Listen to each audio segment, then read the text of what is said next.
So when we look at forefoot to rearfoot relationship, it's important as a reference just to make sure that we understand how the foot lines up against each other. We're breaking the foot into two manageable chunks really. We're talking about that rear foot and we're talking about the forefoot, and we're almost using the midfoot, mid-tarsal joint area as the cut-off point. More often than not, people will acquire a certain positional relationship over time. There's a query as to whether there's a true sort of forefoot varus where we've got a tilt and angulation of the forefoot when we compare it to the rear foot section. More often than not, that's exacerbated by a lot of soft tissue contracture. Certainly if a foot's found itself in a sort of fully loaded pronated position for a long period of time, you'll get a lot of soft tissue change around, which will again almost exacerbate that profile.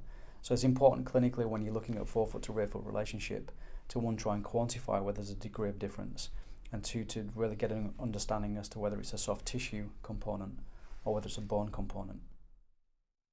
So let's look at the forefoot to rear foot relationship in this instance, non-weight bearing and from behind. It's important that we get a field of vision that works its way through the foot, and we're looking at the forefoot as it lines up against the heel position.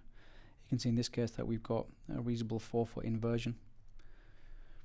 What's important at this point is that we differentiate that from a true osseous inversion or bone involvement, or whether it's soft tissue.